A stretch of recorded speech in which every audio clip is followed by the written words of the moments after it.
Salut, j'espère que vous allez bien. Aujourd'hui on se retrouve pour une vidéo plutôt sympathique. En effet, aujourd'hui... Ah pardon, je les ai loupés. Je vais lire 7 classiques en 7 jours. Donc là, pendant toute la semaine prochaine, je vais lire un classique par jour. Donc j'ai fait ma petite sélection. Les voilà, donc j'ai pris des classiques assez petits. Il y en a pas beaucoup qui dépassent les 200 pages parce que je me connais, je suis quelqu'un qui lit assez lentement quand même. Donc j'ai voulu faire ce défi en prenant des livres que je sais je vais pouvoir lire cette semaine. Donc j'ai fait ma sélection de 7 livres. J'en ai emprunté à la bibliothèque, j'en ai acheté, j'en ai emprunté à mon tonton, bref. Voilà les 7. Et donc voilà, j'ai trop hâte de me mettre à lire tout ça étant donné que j'ai envie de savoir si je suis capable de lire un livre par jour pendant une semaine. Et aussi j'ai trop hâte de découvrir tous ces classiques parce que c'est que des livres que je veux lire depuis longtemps et des livres qui je pense sont importants de lire dans notre vie, tu vois. Donc ouais, vous pouvez pas savoir à quel point j'ai hâte de m'y mettre. Le premier livre que je vais lire du coup ça va être ce livre-là, c'est L'Attrape-Cœur de Salinger. Je n'ai aucune idée de quoi parle ce livre parce que le résumé est pas très descriptif on va dire. Mais par contre je sais que ça se passe en très peu de temps, sur 3 jours je crois. Genre les livres en général qui se passent en si peu de temps, j'aime bien les lire d'une traite parce que j'ai l'impression d'être dans le moment après. Donc ouais, je commence par L'Attrape-Cœur. On se retrouve ce soir dès que je l'ai terminé.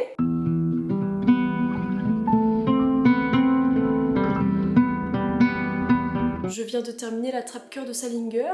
Il est très exactement 23h40. Alors j'ai pas fait que lire de ma journée aussi, j'étais sortie prendre le soleil, c'était sympa, j'étais dehors avec mes cousins. J'ai pas fait que lire de ma journée mais j'aurais dû parce que là je suis crevée et du coup j'ai les yeux qui piquent quand je lis. Donc demain va pas falloir que je sorte jouer au ping-pong. Demain je vais rester lire, mais je suis super contente parce que j'ai trouvé un de mes nouveaux livres préférés. C'était juste une grosse pépite. L'écriture de Salinger, je savais déjà que j'aimais bien grâce à Franny et Zoé. Mais là je suis sûre que j'aime son écriture, c'est un style très différent de ce que je lis d'habitude et de ce que j'aime d'habitude, mais il y a ce truc dans son écriture qui fait que j'accroche tout de suite, que ça m'aspire directement dans l'histoire et j'ai vraiment l'impression d'y être en fait dans les scènes qu'on vit. Et en gros du coup là ça s'est passé en très peu de temps l'histoire, on suit Holden Caulfield que sur quelques jours, il me semble c'est 2 ou 3 jours, et donc ça va très vite et quand on lit le livre on a vraiment l'impression d'être dans le moment étant donné que ça se passe en si peu de temps, tu vois, moi j'adore ça. En gros pour vous faire un petit peu le résumé, Holden il a 17 ans, il est au lycée et il s'en va parce qu'il a été viré et du coup on suit les quelques jours où il est dans la rue et il vit sa vie avant de rentrer chez ses parents et il passe une grande partie de son temps à déprimer et à s'attirer des ennuis. C'est assez intéressant de voir son petit parcours et l'évolution de ses pensées au cours de ces quelques jours et ouais c'était assez émouvant, surtout le moment où on comprend pourquoi le livre s'appelle L'Attrape-Cœur et où j'ai compris pourquoi il y avait un petit cheval d'un manège sur la couverture. Franchement ce livre, 5 étoiles. Faut que j'aille mettre 5 étoiles sur Goodreads, là que j'y pense. Et on va mettre 5 étoiles. Ouais, j'ai réussi. Donc ouais, je vous le recommande vachement si vous voulez lire un classique pas très long, qui se lit assez rapidement et qui parle de sujets qui peuvent tous un peu nous concerner. Je suis vraiment trop crevée pour élaborer sur ce livre, mais en tout cas, ce livre était tip top. Moi je vais me coucher et on se retrouve demain pour lire Des souris et des hommes. Ok, alors ce matin je me réveille, tout allait bien et là je vois qu'une pote m'a envoyé un article. Le mystère de l'attrape-cœur de G.D. Salinger, le livre de chevet des assassins. J'ai lu l'article, c'est-à-dire que l'attrape-cœur c'est le livre préféré de beaucoup de meurtriers aux États-Unis, mais j'étais ravie d'apprendre ça ce matin, surtout que j'ai adoré le livre hier, j'étais genre bon bah ok. Donc voilà pour l'info si ça vous intéressait l'attrape-cœur. La journée ne pouvait pas mieux commencer, on remercie tous ma pote. D'ailleurs en parlant de cette amie, c'est elle qui m'a offert le prochain livre que je vais lire pour cette vidéo, Des souris et des hommes. Aujourd'hui on va lire ce classique là de John Steinbeck, ça va être le premier livre que je lis de cet auteur. J'ai commencé à lire l'introduction pendant mon petit déj et j'ai l'impression que c'est un peu comme l'attrape-cœur dans le style d'écriture, une écriture un peu crue et dure, et je me rends compte que j'adore ce genre d'écriture donc j'ai hâte de m'y mettre. Donc c'est parti pour Des souris et des hommes, vous êtes plein à m'avoir dit sur Instagram que c'est un livre merveilleux et que je vais chialer, donc c'est parti pour pleurer comme une madeleine, écoutez. J'en suis rendue à plus de la moitié du livre. Tout le monde m'a dit que je vais pleurer donc je me prépare au pire. Là il est 16h donc je vais prendre mon goûter dehors en lisant, ça va être sympa. Franchement, pour l'instant j'adore cette semaine lecture parce que je lis et c'est tout ce que je fais de mes journées. Je le continue, je mange mon goûter et on se retrouve quand je l'ai terminé. J'ai pas envie qu'il se passe quelque chose de triste. Surtout si c'est quelque chose qui arrive à Lenny, je me remettrai pas.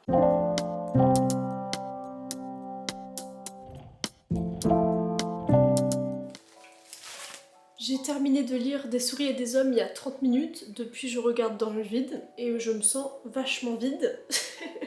C'est tout ce que je ressens là à la fin de ce livre? J'ai chialé, oui parce que c'était évident, tout le monde m'a dit que j'allais pleurer, j'ai pleuré, on est tous contents, bravo Maëva. Cette fin en fait, il y avait pas à faire ça, il y avait pas à me briser le cœur comme ça. Je suis trop triste. Toutes les larmes que j'avais en moi, elles sont parties, là je les retrouverai jamais. Les 3 dernières pages, j'ai senti les larmes monter et je me suis dit ok c'est bon, c'est foutu, c'est parti. La fin est tellement triste et ça devient tellement triste, tellement vite, et je suis débile mais j'avais pas vu venir, enfin genre je pensais tellement pas que ça allait se finir comme ça. Pour vous raconter l'histoire des souris et des hommes, c'est très simple, c'est l'histoire de George et Lenny, 2 amis. George il est tout petit, Lenny il est tout grand et très large et très fort, mais il est un peu bébête et George c'est un peu le cerveau des deux. Ils sont très amis, leur amitié m'a beaucoup touchée d'ailleurs. Ça se passe dans les années 30 pendant la Grande Dépression et donc George et Lenny ils travaillent dans des fermes et ils se font un petit peu d'argent sur le mois et donc ils se sont fait virer de leur ancien travail, enfin virer, ils sont plutôt partis et ils trouvent du coup un autre travail dans une autre ferme et ils prévoient d'y rester 1 mois pour se faire tous les deux 50$ et puis après pouvoir s'acheter à eux une ferme à eux et avoir leur petite vie. Et Lenny en fait tout ce qu'il veut c'est avoir des petits lapins à s'occuper et à soigner, et George lui aussi veut juste avoir son petit terrain, ses terres et tout, et voilà quoi. Maëva, ne te remets pas à chialer, c'est bon, c'est fini. Et ouais, cette histoire c'est surtout une grande histoire d'amitié, c'est vachement touchant. Je l'ai lu du coup en beaucoup moins de temps que l'attrape-cœur hier, il se lit beaucoup plus rapidement, et c'est en grande partie composé de dialogues, il y a très peu de descriptions, donc c'est vachement vivant comme lecture. Et ouais, je suis détruite, je ne sais pas si je retrouverai la joie de vivre un jour. Et donc voilà pour ce petit livre, pour ma lecture du jour. J'espère que demain aussi, le livre que je vais lire, je l'apprécierai. Ça sera Roméo et Juliette demain, donc ça va être du théâtre, ça va changer de style. Ouais, donc on se retrouve demain pour lire du Shakespeare. À demain, j'espère que d'ici là, je me serai remise des souris et des hommes, mais c'est vraiment pas sûr du tout. Salut, donc on est jeudi, j'ai commencé à lire Roméo et Juliette ce matin en me levant dans mon lit. Pour l'instant je trouve juste que Roméo est ultra déprimant, pourquoi faire? Et aujourd'hui le petit problème c'est que je dois aller travailler à midi et que je rentrerai chez moi à 23h. Donc je sais pas si j'aurai vraiment le temps de lire aujourd'hui, j'aurai ma pause cet après-midi mais je sais pas si j'aurai le temps, donc là avant midi il faut que je lise à fond. Donc voilà, je me remets à lire Roméo et Juliette. Pour l'instant on n'a pas beaucoup eu de Juliette, à part pour lui dire qu'il faut qu'elle se marie et qu'elle ait des enfants, il se passe pas grand chose je trouve. Bref, je continue Roméo et Juliette. Je viens de rentrer du travail, il est 23h47 et je vais me remettre à ma lecture. J'en suis à la moitié de Roméo et Juliette. Pour l'instant, Roméo il me saoule, hein. Enfin c'est très clairement. En plus il a tué un type, c'est moyen je trouve. En plus il venait de marier Juliette et après il tue genre quelqu'un de la famille de Juliette. Frérot, ça le fait pas tellement. Roméo je l'aime pas, voilà, que ce soit clair entre nous. Pour l'instant, je suis pas fan hein. Donc je vais continuer ma lecture et je vous retrouve dès que j'ai terminé. Il est très exactement 1h13 du matin. Je suis crevée, j'ai envie d'aller dormir. J'ai les yeux qui piquent. Et j'ai été obligée de me mettre à lire à voix haute pour pas m'endormir. On en est rendu là, c'est-à-dire que lire c'était un plaisir. Mais juste Roméo et Juliette, j'ai pas été fan. C'est pas une histoire que j'ai appréciée. Je suis sûre que Shakespeare a écrit des bons trucs parce que bon, le gars est connu quand même. Donc je lirai d'autres de ses pièces pour voir comment elles sont et si elles me plaisent plus. Mais en tout cas, Roméo et Juliette, j'ai pas été la plus grande fan. J'ai pas du tout trouvé les morts ultra touchantes. Après, c'est du théâtre, donc forcément t'es censé le voir et pas forcément censé le lire. Donc je comprends que c'est pas aussi touchant que si tu vois la pièce. Mais après aussi, c'est peut-être le théâtre, juste j'aime pas en lire. C'est peut-être aussi juste ça. Mais en tout cas, c'est pas une pièce qui m'a touchée. J'ai pas chialé ni rien. La fin, tout le monde crève et tout, puis au final, tout le monde se réconcilie. Enfin, Roméo et Juliette là vraiment trop déçue. Moi là ce que je vais faire c'est que je vais aller dormir et on se retrouve demain pour lire un Sherlock Holmes. Je n'en ai jamais lu de ma vie, j'ai juste beaucoup trop hâte de m'y mettre. À demain, bonne nuit à moi-même. Il y a mes nouilles qui sont en train de cuire, c'est ça le bruit qu'on entend en fond. Mais il est midi et je me lance enfin dans la lecture de Sherlock Holmes. Donc j'ai sélectionné une étude en rouge. C'est pas le Sherlock Holmes que j'avais sélectionné de base pour cette vidéo, mais là tout à l'heure je suis allée chercher celui-ci chez mon tonton parce que j'avais envie de lire lui. Parce qu'il me semble c'est la première enquête de Sherlock Holmes, donc j'ai envie de commencer par le début. Il fait 245 pages, donc j'espère que je vais réussir à le lire aujourd'hui. Après c'est écrit vachement gros, il y a des illustrations, donc ça va être sympa. L'édition, parlons-en 2 secondes, elle est juste beaucoup trop belle, genre waouh. Du coup je me lance dans la lecture de Sherlock Holmes, et puis on se retrouve quand je l'ai terminé.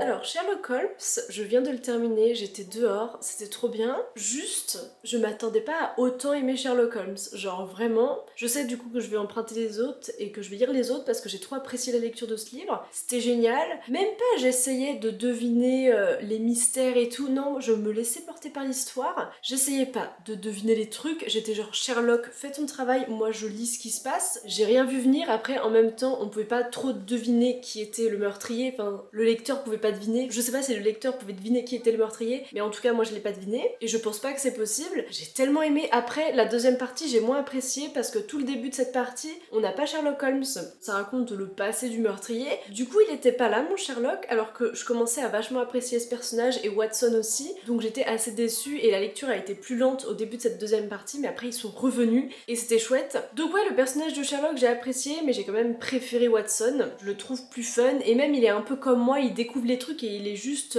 choqué par le génie de Sherlock et il est en mode mais c'est un peu moi Watson, voilà. Sauf que moi je suis pas médecin, vraiment petite différence. Par contre seul petit défaut, Sherlock Holmes il se vante un peu trop, genre il aime trop expliquer comment il a fait, enfin après il y aurait pas d'histoire s'il expliquerait pas. Non mais un peu son air hautain en mode tout le monde aurait dû voir, non frérot on n'a rien vu, donc calme-toi. Donc ouais, seul petit défaut de Sherlock c'est qu'il se vante mais après il peut quoi, enfin le gars c'est un génie donc fais-toi plaisir quoi. Bref du coup c'est pas du tout un défaut. Voilà pour ce livre, on passe au prochain. Je vais vous faire la présentation du livre que je lis demain ce soir parce que demain je me lève à 6h30 pour aller travailler donc je vais pas prendre ma petite caméra demain matin en mode coucou les loulous.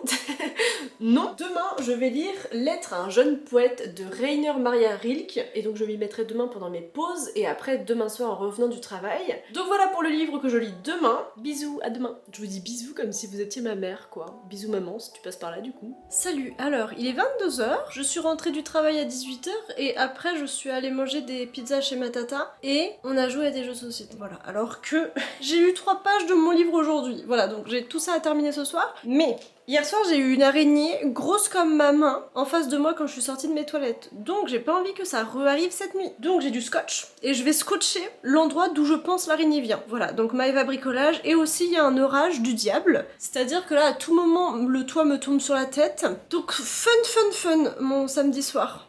La pluie pour lire là ça va être génial. Je me dis là les araignées si elles passent, c'est des ninjas. J'ai pas du tout un livre de 90 pages à lire ce soir, vous méprenez pas. Vous voyez, là, j'ai scotché mon mur. Ça montre un peu mon sens des priorités. C'est-à-dire que j'ai un livre à lire ce soir. Mais non, je vais bien passer 20 minutes à scotcher mon mur. Voilà. Bon, là, faut que je me mette à lire. Bon, alors, il est 23h, j'en suis même pas à la moitié du livre, j'en suis juste ici, et je suis crevée. Je vais terminer de lire ce livre demain, et demain, du coup, j'aurai 2 livres à lire. Donc, j'aurai lu un livre par jour, étant donné que demain, j'en lirai 2, donc ça fera comme si je l'aurais lu aujourd'hui. Enfin bref, c'est juste que ce soir, je me sens vraiment pas capable de finir de lire ce livre. Je le finis demain matin, je triche un peu pour mon défi, mais c'est juste que ce soir, je suis trop crevée, quoi. Je vais pas me forcer à lire, c'est pas vraiment grave, au pire, on s'en fout. On se retrouve demain, j'ai beaucoup trop hâte de continuer la lecture de ce livre quand je serai bien réveillée et bien en forme. Bonne nuit. J'espère que j'aurai pas d'araignée ce soir. Là on est dimanche, il est presque midi et j'ai enfin terminé de lire Lettre à un jeune poète. Tout ce que je peux dire c'est que je suis pas déçue mais j'aurais voulu qu'il y ait plus de lettres. Après sinon c'était génial, j'ai souligné plein de trucs, plein de jolies phrases, il y avait plein de jolis mots, c'était juste magnifique à lire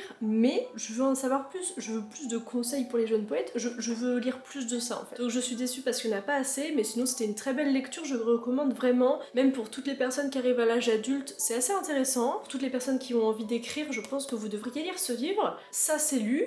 J'allais le jeter, non mais va. Aujourd'hui on va lire La ferme des animaux que je n'ai jamais lu de ma vie et c'est un scandale. Donc La ferme des animaux de George Orwell. Juste je l'ai pris en anglais parce que la couverture est magnifique mais regardez-moi ça comme il est splendide. Je sens je vais pas aimer le cochon. Donc je lis ça et on se retrouve quand je l'ai terminé. Il est exactement 1h16 et je viens de terminer La ferme des animaux. Le cochon il m'a saoulé, Napoléon ça y est, il m'a tapé sur les nerfs mais à un point j'en pouvais plus. Franchement La ferme des animaux, un des meilleurs livres que j'ai lu cette semaine, enfin tous les livres que j'ai lus cette semaine étaient ouf, mais là genre ce livre, j'ai même pas aimé en fait, enfin, je suis assez fatiguée tu vois, faut pas s'attendre à une critique constructive là de ma part à cette heure là, mais ce livre était vachement bien. Non mais l'ambiance du livre était quand même assez oppressante puisque ça a quand même été inspiré de l'URSS tout ça, j'étais pas bien pendant la lecture du livre, genre les pauvres animaux, j'étais genre les gars, les pommes, déjà ça commence mal, quand vous voyez que vous avez pas le droit d'avoir des pommes alors que tous les animaux sont égaux, ça ça commence mal. En gros, pour vous raconter un petit peu l'histoire de la ferme des animaux, c'est une ferme où il y a des animaux et un jour ils se rebellent contre les humains, ils virent les humains de la ferme et ils décident de vivre tous égaux en tant qu'animaux et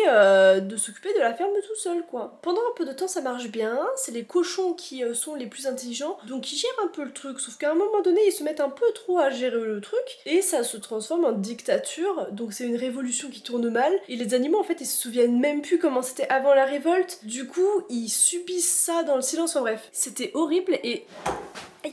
Aïe, je me suis tapée dans mon radiateur. C'est ça, c'était assez oppressant et il y a des passages qui m'ont pas mal mise mal. Par exemple, Boxer, le cheval, quand il monte dans le camion et qu'il s'en va, j'étais genre non frérot.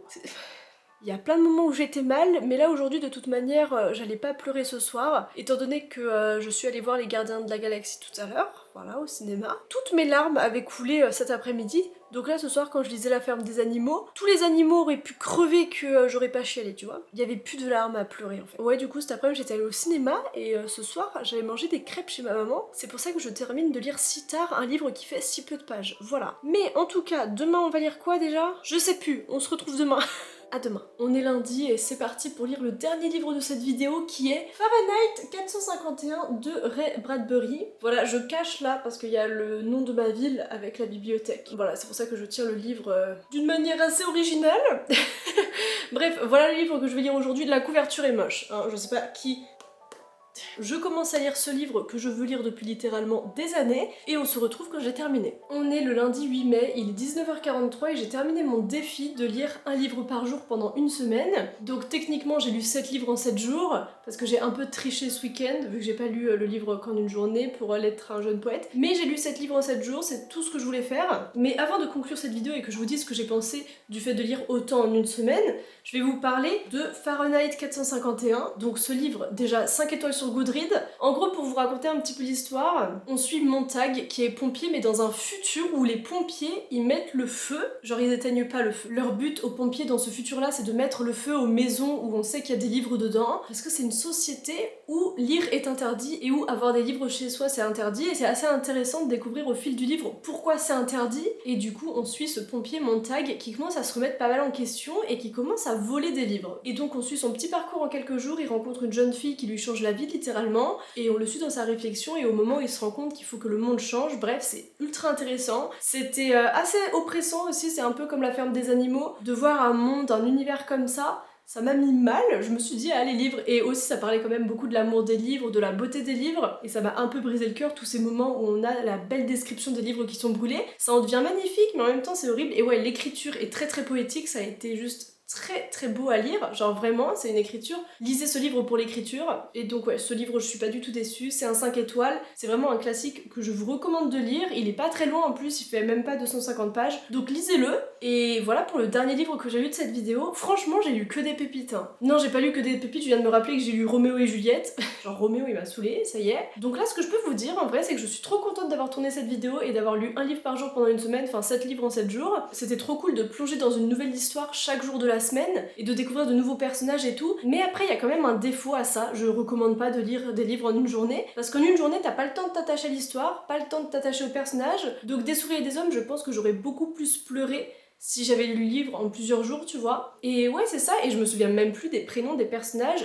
qui sont dans les livres que j'ai lus cette semaine. Moi, personnellement, je sais que lire des livres en une journée, je recommencerai pas spécialement. Et puis ouais, c'est ça, moi je fais partie de ces personnes qui aiment prendre leur temps, me poser tous les soirs, lire une dizaine de pages, et c'est ça. Mais après, c'était vachement cool comme expérience. Et si je devais vous dire le livre que j'ai préféré lire cette semaine et que je vous recommande le plus, ça serait L'Attrape-Cœur, même si bon, il est pas fait pour tout le monde. Donc en vrai, je vous recommande de lire Des souris et des hommes. Voilà. Moi, je vous dis à la semaine prochaine pour une autre vidéo, et je crois que cette vidéo est terminée. Bisous, et vive Des souris et des hommes.